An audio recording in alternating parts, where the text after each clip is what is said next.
All right. Good afternoon. It's Thursday afternoon. For some of you in this world, you've just finished your Eid break. Ramadan is behind us, and the summer is going to be in full swing. I thought it was a great moment to have our next LinkedIn live session. And I'm really forward to looking this afternoon because I've got a great friend of mine who will join me, Usma Butt. Let me just bring her on board. Hi, Usma. Hi. Hello. Good afternoon. Eid Mubarak. A late Eid Mubarak. Thank you very much. Belated Eid Mubarak to you as well. I think some of us are in the middle of the afternoon, some of us are in the morning. So I would welcome all the viewers to our session for today. Usma, we go a long way back. It's been a few years that we've been working. First as competitors when I was with Unilever and you were at Nestle, and then subsequently we were working together a little bit. So Usma is currently the head of HR for Nestle Nutrition in the business zone Asia, Oceania, and Africa.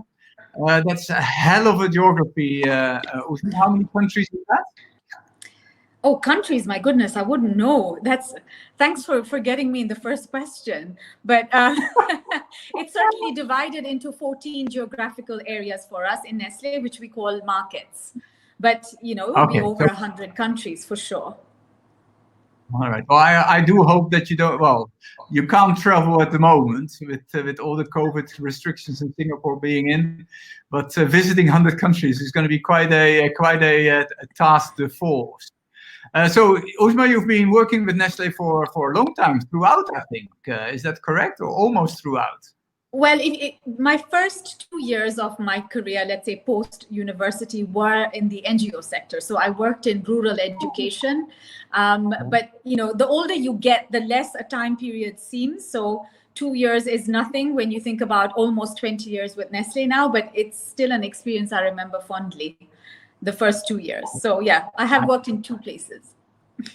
And you left Nestle Pakistan in 2008, is that correct? 2010. 2010. So what have you been up to since then? What have you been up to since then? Just for the viewers that know you from your previous role in Pakistan, what have you been up to those last 10 years? Happy to share, and thank you for asking. So first of all, I'm going to correct you. We don't go back years. We go back a decade and a half almost, Paul. So, a good try in trying to feel young, but we go back a long way. So, again, thanks for asking. So the last 10 years, what have I been doing? I was thinking about that question. I've been moving a lot. So 10 years, almost 11 now, has been working in 3 different countries, 4 different jobs. And I would say really a huge, almost a change machine. The context that I've worked in, the jobs that I have worked in, each one has been quite a dramatic departure from the last one. And a lot of packing and unpacking. So in physical terms, so you pack a home, you unpack a home. But in symbolic terms, in educational terms, in professional terms, the best way I can describe it is a whole lot of packing and unpacking. So really being on the go. I can't believe a decade has passed, really. It's been, it's moved so fast. Some time. So in terms of currently responsible for the nutrition business, that's the Wyatt business, correct, within Nestle? We have two businesses. Okay. For such a large geography, I'm sure that the COVID-19 crisis that started in Asia and as a result really immediately impacted your region has completely transformed the way what your job is to do. And that's what we're going to talk about today. Yeah? That we really want to talk about how do you engage employees, certainly across boundaries from a multinational perspective, but if you're a local company from a different location perspective, in a post-COVID world, with all the restrictions that are in place, with all the social distancing that are in place, I really would love to hear from you during this conversation. How do you do that? How do you bring people together whilst they are have to be socially distanced. So that's the topic for today. I really would like to encourage people to ask questions on the feed, and then certainly at the end, I will have 10-15 minutes to highlight a number of questions that people have asked, and I will share those with you, Uzma. I see them in my stream, in my comment stream, and maybe you can see them as well, so we can jointly look at those comments that are there.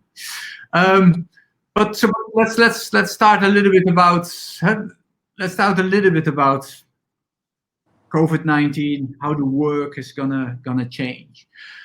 My reading of it is that I've seen a lot of trends over the past that, in my view, has been accelerated through COVID. Do you see the same, or do you see a number of significantly new trends that have emerged over the last three months? Great question. And I first want to appreciate that you're actually asking more about what do you see accelerating rather than, well, what do you see in the future that's new? Because I know that we're all quite tempted by the problem at the moment. We're tempted to find solutions. We're tempted to predict trends. But really, it's been 4 months. 4 months, and you know, one of the worst things the whole planet has seen. And I think forecasting is more than magic at the moment. All right, but in terms of, okay, what is accelerated? So there are things I can talk about. I agree with you. Some have had a rapid acceleration. But I want to be also very honest to the topic. And the topic is, I'm speaking about a certain sector. I have experience in a certain sector. So I cannot speak for trends in the world. But of course, you know, the first one is e-business. So the second we all got shut into our homes, our material needs, certainly we questioned our material needs, but our material needs did not go away. We need to eat. We need to entertain ourselves. We need to educate ourselves. But seeing everything really move onto a digital way of working, you can see, boom, not way of working, just buying, right?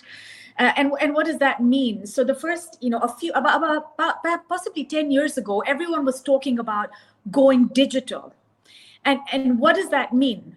A friend really explained it very well to me. He said, going digital is knowing when your customer, your partner, your stakeholder, anyone connected to you, turns to technology to meet a need. Okay. And are you on that side of the technology? And it's as simple as, I think I want to go to that restaurant. What's on their menu? Is your menu online? Right? So if you haven't invested in understanding when your consumer, in my business, when your consumer is turning online to meet a need, wow, you're in trouble right now a little bit, unfortunately. So that's one. So e-business, being present. And the second piece of e-business is what I'm seeing is supply chain. Yeah. So you've got closed borders. You've got, you know, so many restrictions and limitations. How robust is your supply chain to fulfill orders? This is a fascinating thing that's unfolding in front of our eyes. The second thing, you know, that I believe is accelerating, we may not necessarily see it, but is the drive for transparency. Mm-hmm. How so? Again, backed by technology. You've got everything's visible. And if it's not visible, people are going to speculate about it online without context. And so the race to establish, if you like, facts, the race to establish the truth, the race to ensure that people are calm and informed, you know, this race is on. And technology is the key enabler. I think transparency in the business world, again, I go back to supply chain. It's, for me, a hot topic these days. The WHO about last week reported, and this wasn't published widely, but given how difficult this might be, the recessions might be in the future, we need to watch out for child labor making a comeback. Mm-hmm. And you know that the world's been working really hard to eradicate this for over 2 decades now. Yeah. Transparency is key. Keep working to make sure that you don't allow exploitation, and that you're constantly communicating. So I see that push for accountability going on. But don't you, the whole discussion around the polarizing world and seeing the truth only as you want to see it.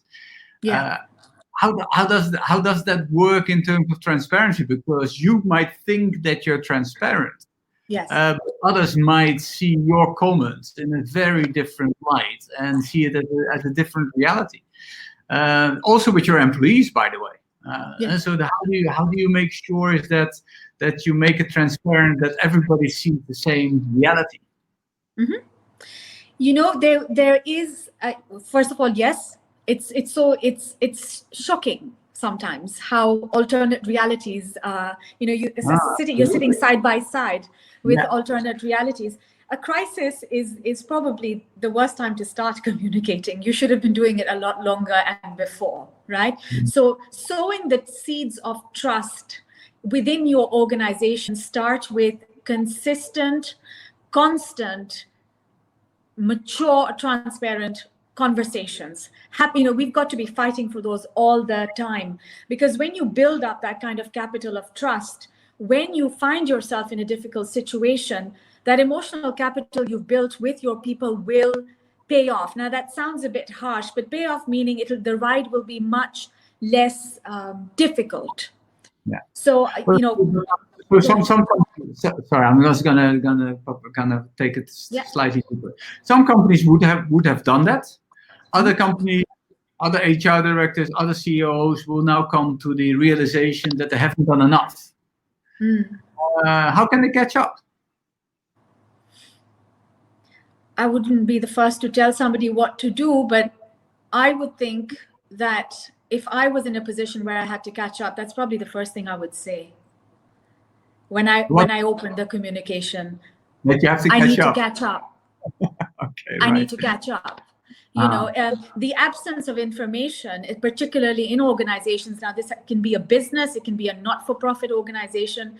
The absence of information leads to speculation. And I genuinely believe it's the role of leaders to fill in that vacuum.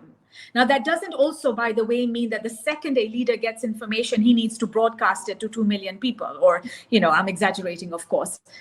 Information needs to be digested, processed, consequences understood, but the lead time between getting information and releasing it is becoming shorter and shorter.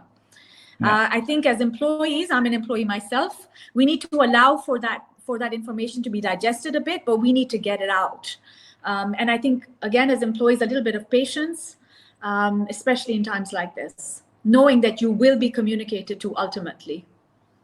So what has been just to take an example of this, what has been tough messages that you have had to help communicate over the last couple of months in a transparent manner that you feel proud of? I'm going to say that cross all fingers and touch all wood everywhere, I have not had to communicate difficult messages in the past few months. I work in a great organization. Our primary focus at the moment is the safety and well-being of our employees. That is our number one focus. So if a message was difficult, it was to say, you've got to work from home and you cannot go out. That's probably the toughest message that I've had to communicate. So I almost feel lucky in that regard. But sending that message also over and over, and this is something I know that you wanted to know and to talk about for HR professionals. We have a lot of load on us as HR professionals to carry the positive message, and doing that day after day, enforcing rules, talking about being safe. What does that mean? Knowing full well, some people have difficult home situations. Some people are parted from their loved ones. Some people are hugely extroverted and need to be with people. Carrying that positive message day after day can affect your health as an HR professional. And I do say, watch out for yourself also, because you need somebody to lean on also. So luckily, I have not had to deliver any tough messages. So there are a lot of great companies out there that might not have been that lucky. hotel industry, tourism industry, Yeah. many other industries that have not been as lucky as some of the FMCG companies or other industries. Mhm. So what would still be your advice in terms of how do you keep that level of transparency? How do you keep that level of engagement when the going is tough? Okay. So about 4 years ago, I attended a discussion that was held by the current president of IMD, and he's going to have to forgive me because his name slips me now, but he is the current president of IMD. So I quote him, Professor Manzoni, there you go.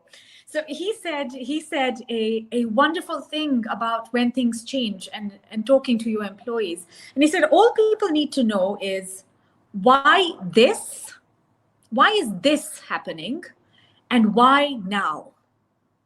Because Okay. if you were to go in a situation, let's say perhaps not like the one we are in now, but to say our company is about to implement a change. We like to say people don't want to change, but if you were to ask all your employees today, what could change about our company? I'm going to bet you everyone has at least one idea.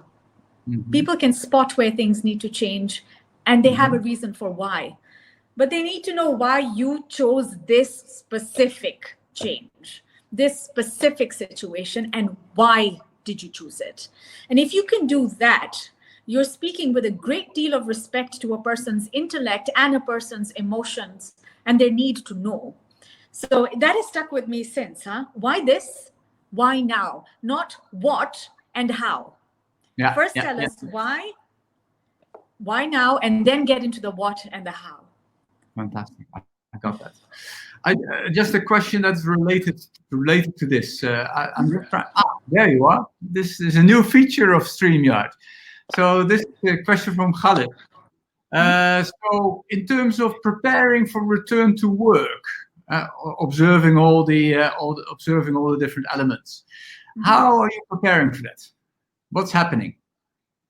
So being a huge organization spread throughout the world, we are always first guided by the local law and by our own guidelines. So we work hand in hand. And the first rule will be to understand what local legislation is requiring. And the second one is to be guided by what your own company's principles are. And like I said, if you were to do a quick check on anything that Nestle is doing at the moment, our number one priority is the safety and health of our employees. So to give you examples of many countries, and especially in Asia, you're seeing many governments come up with spectacular return to work help. I sit in Singapore and I can cite Singapore. It's really spectacular. They have thought everything through. So the first thing is Singaporean style.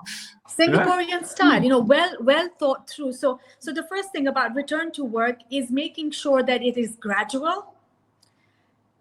It is aligned to whatever the local legal requirements are. It is not putting anyone at risk. And so we're seeing in the countries in Asia where people have started coming back to work, it is on a very, very gradual basis. Work from home has become quite, it's prevalent. It's the only way we're working now. Of course, we have people who are working in our factories, and we have continued to make sure that we are observing every single safety guideline out there. Okay. Similarly, during these last 3 months and probably the next number of months going forward, engaging people from home. Help me understand, how does that work in a business like yourself? So it's easy to be overwhelmed with the idea also of a large organization. The way I would, again, think about it is this. A manager has to think about his or her unit.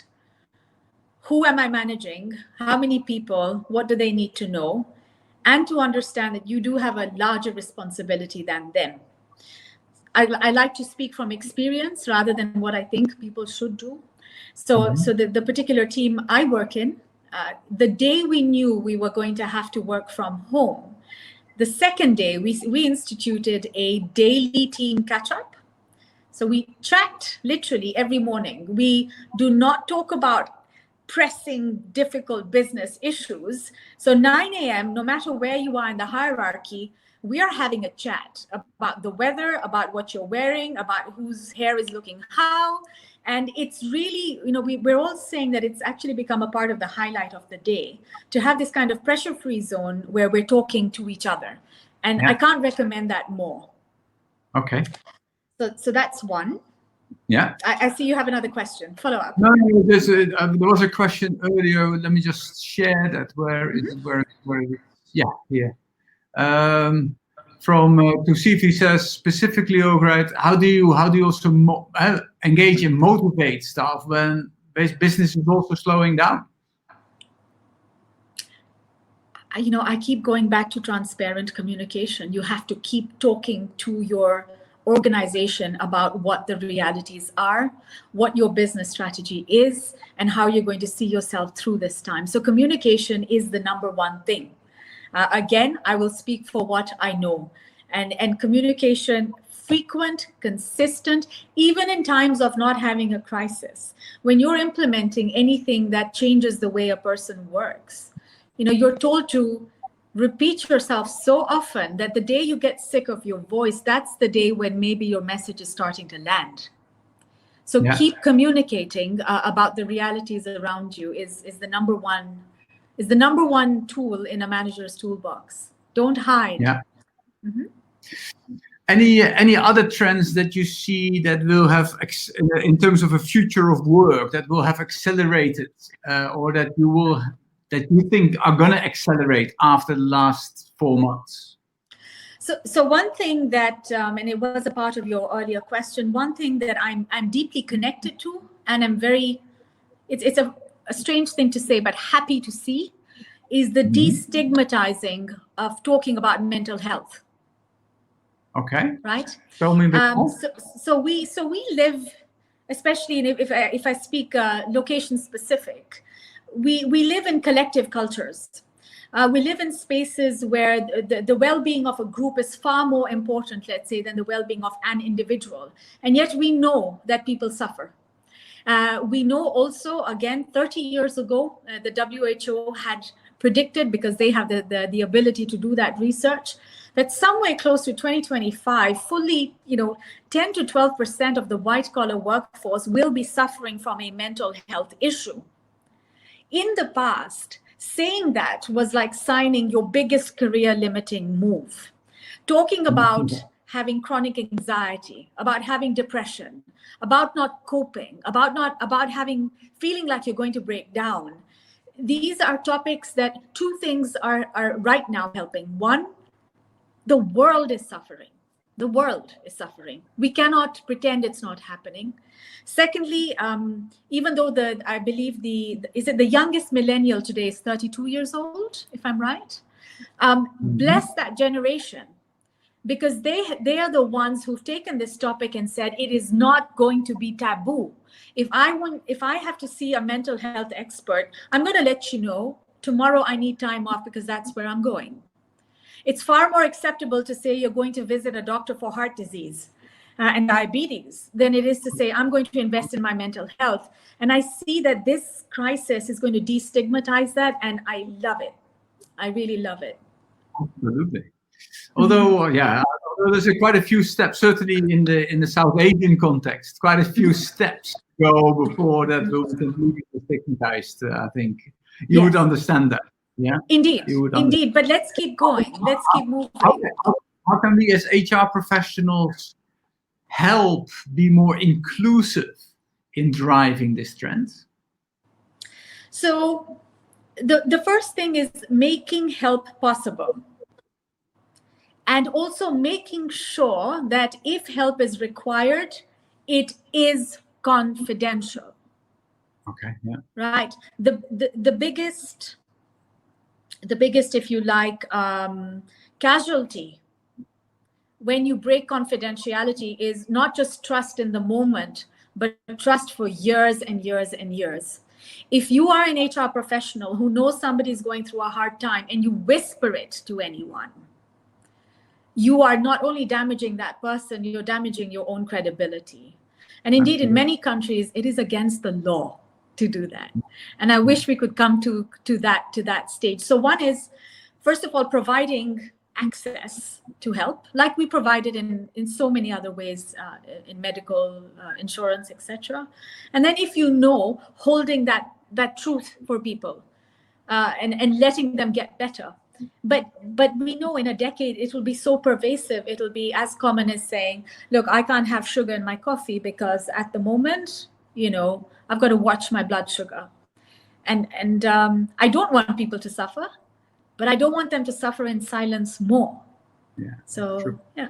I think just to build on that, I think one other thing that I would always advise HR professionals is also first to check your own mindset around mental health. Because if you have you've got a conscious or unconscious bias around mental health and the stigma around it, then obviously you can't play the role that you just mentioned. So I think that is also something that you have to really check in with yourself and say, go on. And Paul, watch your vocabulary. Yeah. As HR professionals, your vocabulary, you can't say, oh, she's a bit, or he's a bit, or that was a bit kooky. I really think that you've got to watch your vocabulary when you're describing professionals. And our vocabulary enforces good messages and also perpetuates really bad ones. So you've got to be really careful. I agree with you. What type of steps? Khaled is also asking that question. I'll come back to some of the other questions that have been asked. What kind of steps specifically around mental health has Nestle taken? So we operate, of course, globally. Like I mentioned in the beginning, we have markets. So groups of countries sort of put in together employee assistance programs, which are a regular feature in, I would imagine, any global organization today. You have many big firms that provide a fully confidential consulting service, a hotline, if you like, for employees to call if they're finding any difficulty. Depending on where you are, this can be help for yourself, indeed, sometimes your family members as well. So that's a first step. For years now, of our safety and health training has involved for all of our employees. Learning about resilience, so learning how to be resilient, so when the hard time comes, you can learn how to bounce back. That's been a part of the core curriculum for more than a decade now in the organization. So reinforcing messages about taking care of yourself. Okay. Can I just link to other questions that I've just been popping them up? Both are to do with specifically sales and field sales force. So first one is from Farhan, in terms of how to work from home for field staff who have targets to generate numbers, and how to deal with potential customers. And similarly from Eric, what do we do with employees to visit customers and suppliers? How do we limit face-to-face interaction in the workplace? So how does it work with Nestle? You've got a large sales force, I presume. Are they all working from home? Are they allowed to meet customers? What's the arrangement there? It is again, I will repeat, health and well-being first.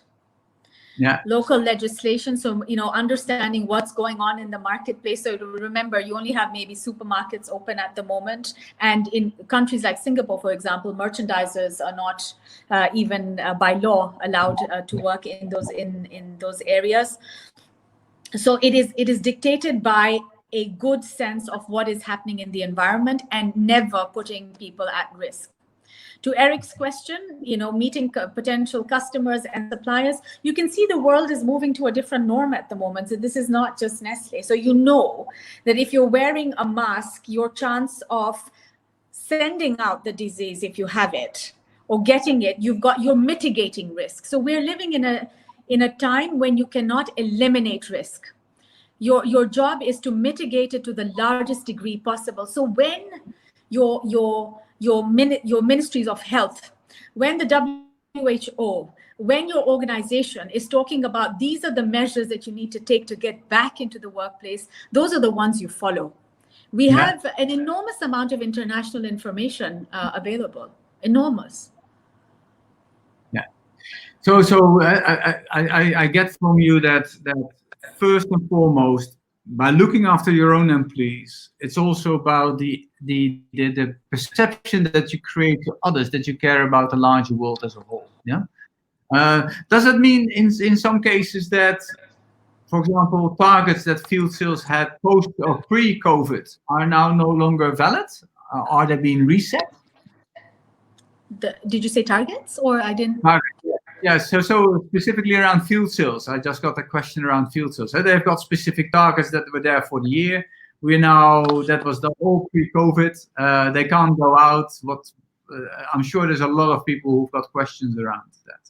So I would indeed. I cannot speak for people who I don't know at the moment, but what I can say to you is, if you look at our results, we published our results for the first quarter for the group. We have not revised our, we believe as an organization that revising your targets at the moment is premature. We're just at the end of May. Our year, we have months to go, and in the business world, 9 months or 8 months is a long time. I would really refer everyone back, if there are people in Nestle at the moment who are listening, to listen to Mark Schneider's address to the investors. It was very illuminating. It was talking about, look, we're not going to panic this way or that. Hold course, hold steady, keep doing what you have to do, keep doing what you can do, and we'll get into revisions if the time comes and when the time comes. I can't speak about targets. I'm not a business leader. So in terms of, let's talk about the future of work and how things are gonna move forward. What is your perspective? A lot has been written around the future of work. There's tremendous amount of studies around it. What is your perspective, having gone through the last 4 months, and how do you prepare you as an HR partner, your business for that? So again, a few years ago, people were talking about the future of work, which was how much of what we do is going to be automated. How much of what we do is going to be taken away by a machine. And then within that conversation started, what about the workplace? And a lot of what was said a while ago still holds today. Have open working spaces, people can collaborate better. Have spaces that are well lit, have small private rooms where people can go and make telephone calls if they happen to be on a business call. The workplace was shifting to being open, collaborative, but also keeping in mind that more and more people prefer to work from home. So now this crisis, and again, let's think about it in a box of time, because it will end in some form. Now we're talking about the workplace. And why do we talk about it? Because we're at home. Again, the sector, I can't speak for the whole world, but we are at home. And when we're going back to our offices, Sorry, something went wrong there. Stuff like this happens, right? Exactly. Which doesn't happen in the office. So you've got to reconfigure your spaces for them to be safe. And I know people are reconfiguring their office spaces, but also more and more people are going to say, hey, listen, I really like working from home. And this is something that I want to continue to do. And the obstacles that we've had in the past, these last 4 months I have taken them into thin air. Can work be done from home? Yes. Absolutely. Is it being done? Yes. Absolutely. The worrying thing, and I know this is your field and I leave you time to talk about it, is that this is all enabled by technology, all of it. And therefore our dependence on it is super high. So go, Paul. No. Just first bit, because so the whole working from home bit has really accelerated, exponentially accelerated. But a lot of HR processes have not been touched around that. Yeah. So for example, how are you gonna keep people accountable, or how do you do performance review conversations in a work from home scenario? How do you set targets in a work from home scenario? I got a couple of questions around that. Let me just make sure that this one. Mansour said very clearly, how do we handle performance review? Yeah. Then the previous one was around, where was the other one?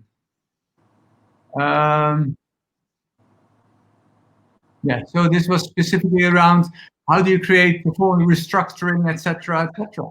So how do you think that's going to change?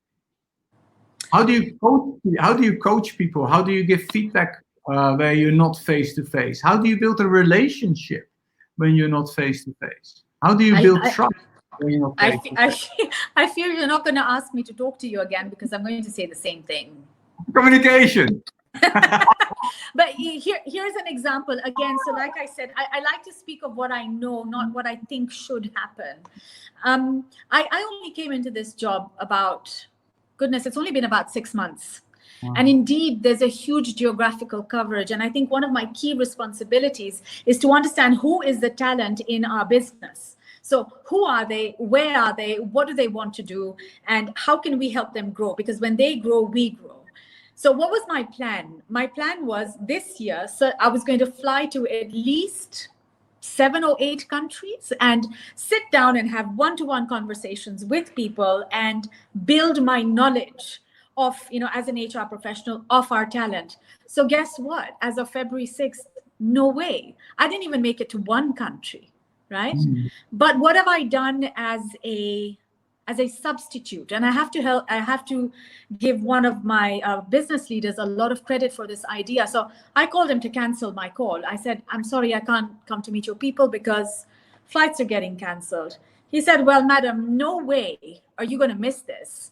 And he fixed 26 telcos for me, telepresence. Wow. Okay, meet my people. And I have now done over 110 of these video calls with people I have never met before. Okay. Right. So how in terms of having done this in previous job face to face and now doing it in this manner, have you seen any significant difference?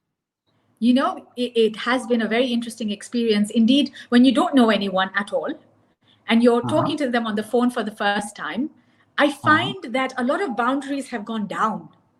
People are more open to sharing.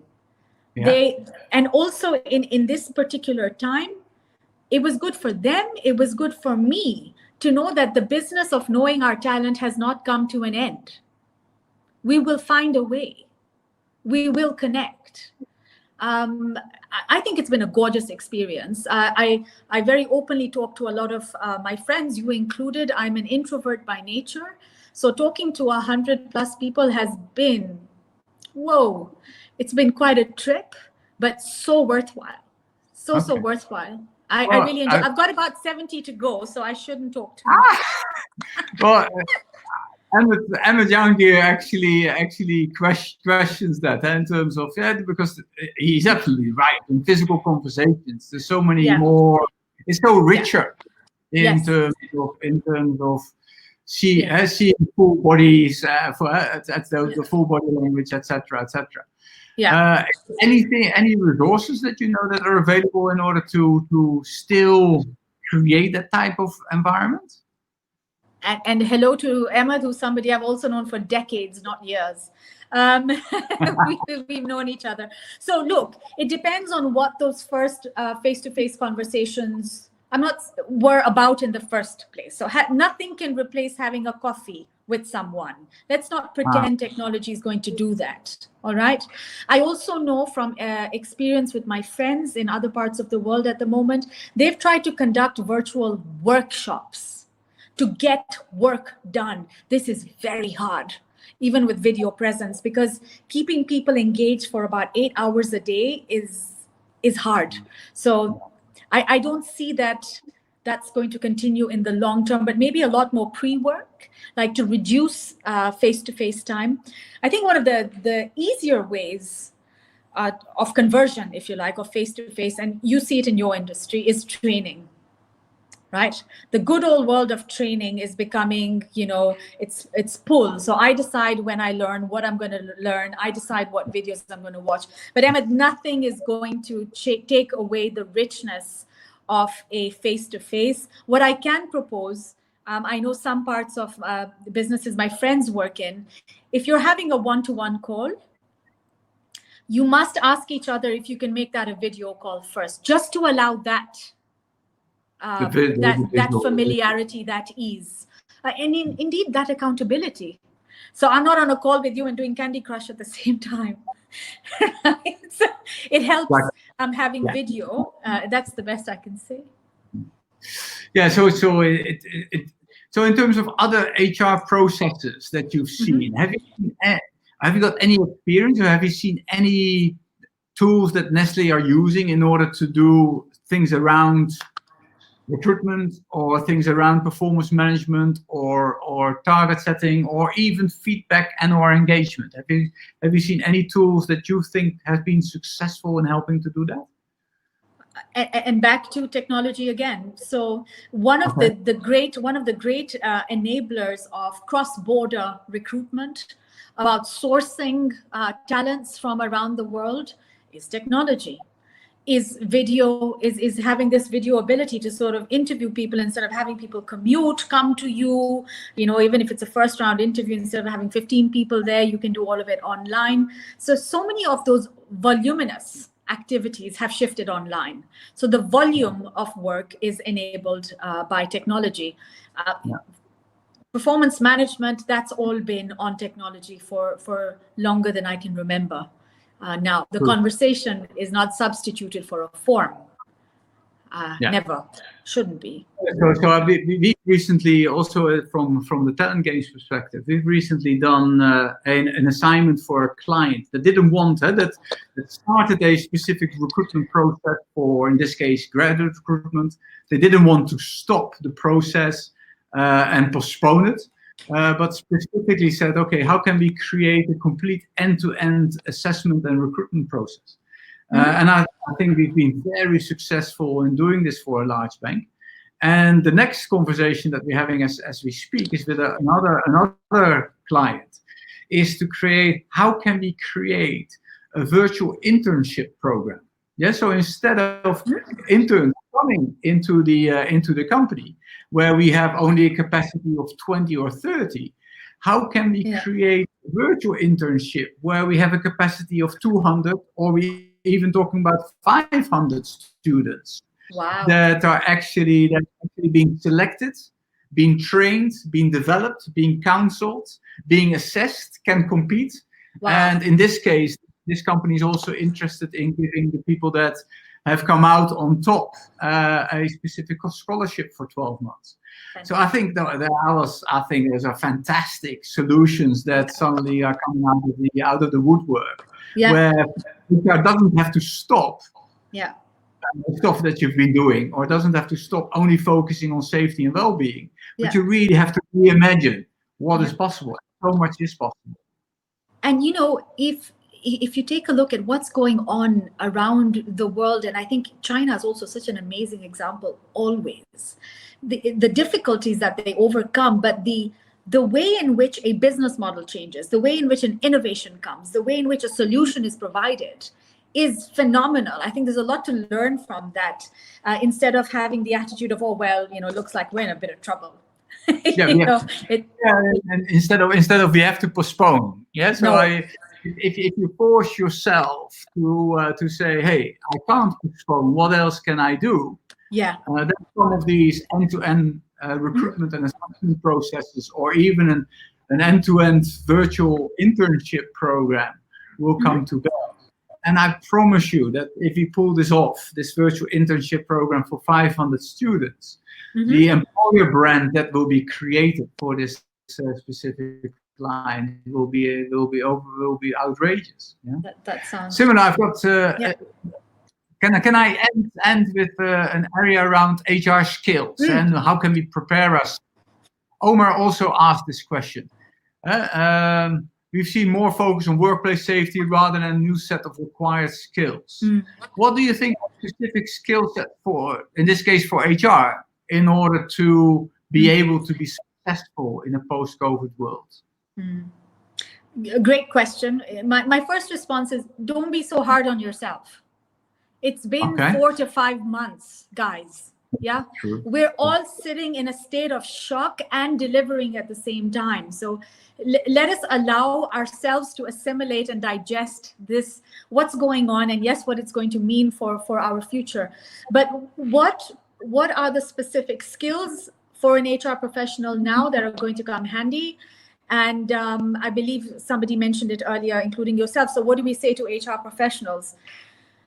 So more and more, and you mentioned this in earlier topics as well, Paul, people need to be able to speak about their skill set, not necessarily just their experiences. And I find, and I consistently find, when people are coming into HR, so entry-level HR, this is not talking about established professionals, one of the first things they say that qualifies them to be in HR is that I love people. And, you know, I'm being silly here, but does that mean people in supply chain don't love people? Or people in finance don't love people? That is not necessarily a qualifier. It's great. That means... My answer to those to people that say that is start working in an ice cream parlor. Yeah, you'll have people smiling all the time. Exactly. So it's and of course, there must be many reasons why people say that. One of them being uncomfortable working around human beings and handling complex problems. But look, what are the skills you should have? Let's not talk about a pandemic. Let's not talk about the crisis. If you don't understand how your organization creates value, now, when I say value, it's not just how do you make profit or how do you generate revenue.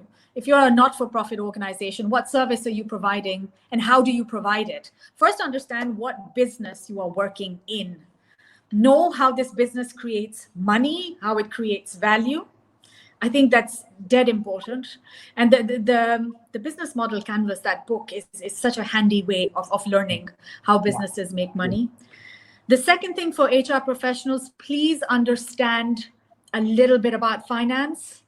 Because if you don't, you can get so easily pressurized into, oh my God, this is too expensive, or oh, that's too cheap. Or, you know, if you're not literate in the basics of finance, you will end up going to a comfort zone, which is just about engagement and feeling good. And I don't think that's particularly a strength. And lastly, the emerging world of organization design and effectiveness. Okay, so. Speak a little bit about that. So, do you know how processes are designed in your company? Why does your company have the set of activities it does? What is the end-to-end? What is step 1, step 2, step 3, step 4? Why do we have 4 steps? Do we need to have 12? Do we need to have 2? So understand process design. If you've got friends or engineers, they can help you understand process design, because that's how you identify effectiveness and not being effective.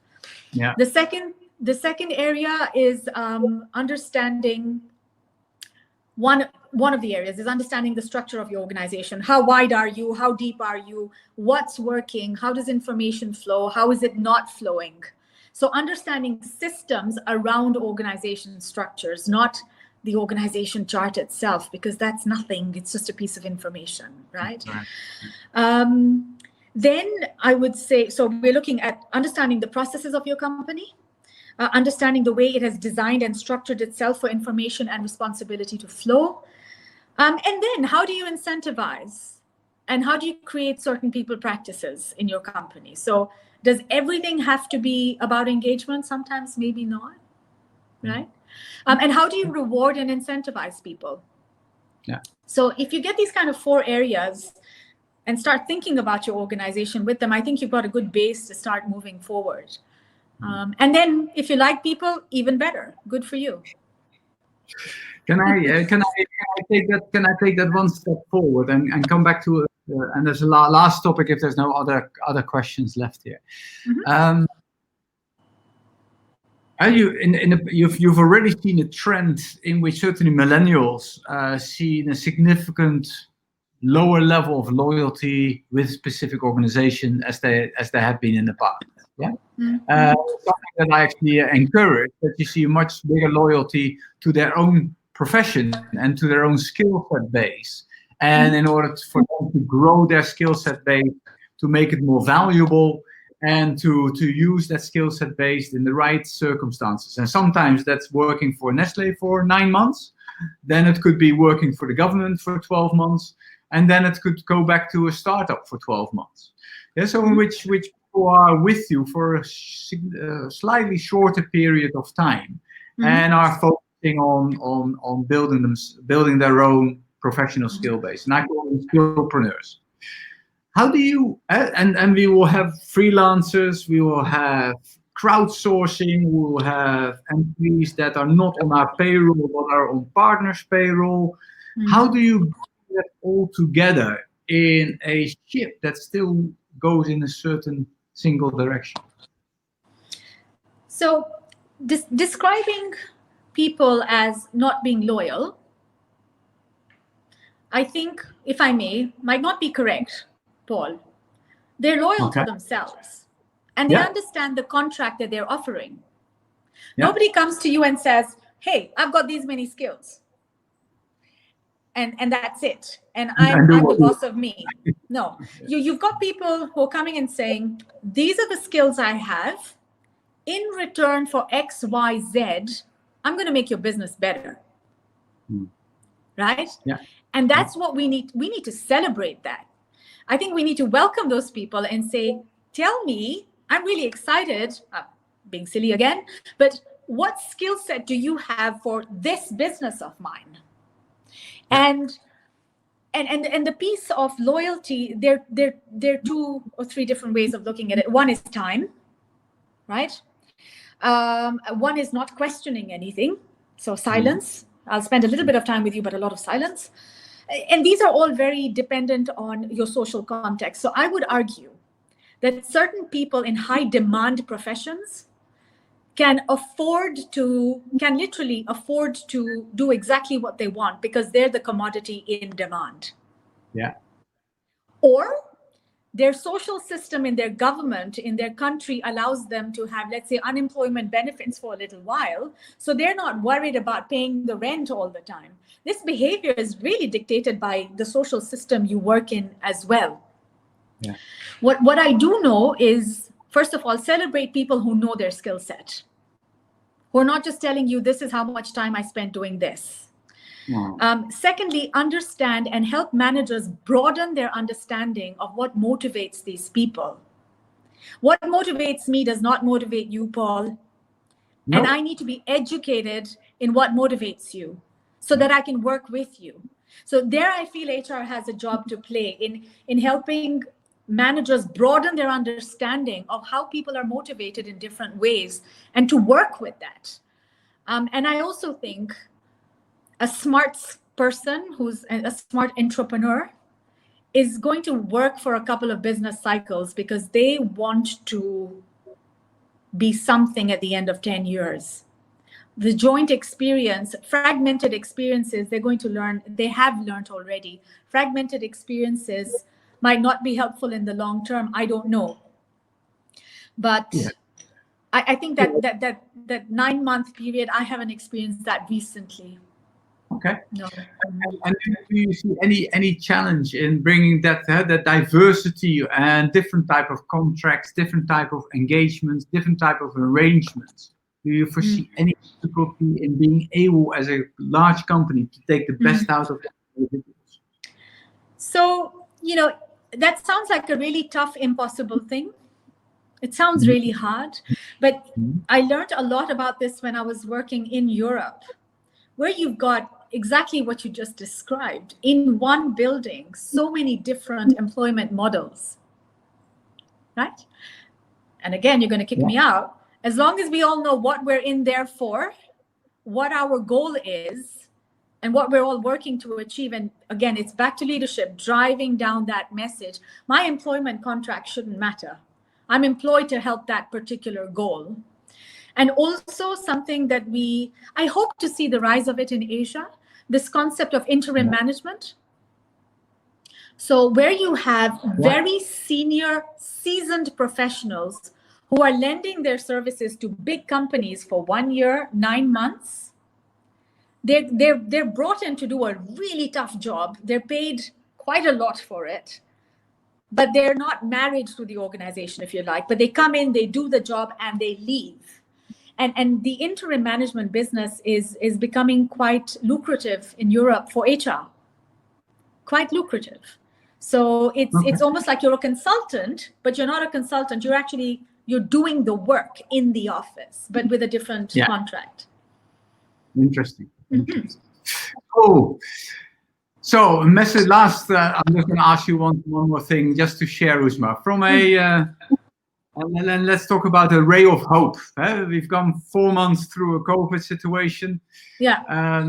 If there are HR professionals or leaders out there that are questioning how the future is going to look like and are anxious about that future, what would you tell them in terms of for them to actually look up and says, hey, see the opportunity? What would be your message to them? So the first thing you say to anyone who's experiencing acute anxiety, whether they realize it or not, is you do have to take things one step at a time. It's important to take things one step at a time. We are, and I'm repeating myself too often, we are digesting what is happening to us at the moment. And it is very easy for us to look only at the negative side or a dark cloud that may be emerging or that may be standing in front of us.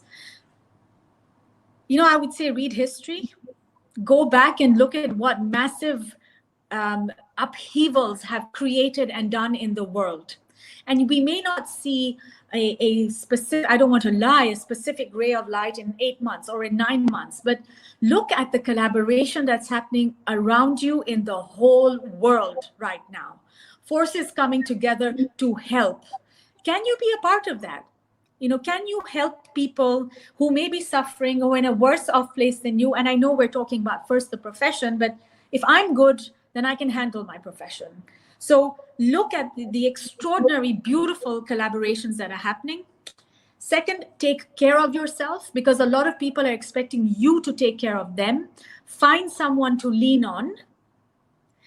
Third, sit down, do a little exercise, and genuinely ask yourself, what are the top 5 skills I have? What do I know how to do really well?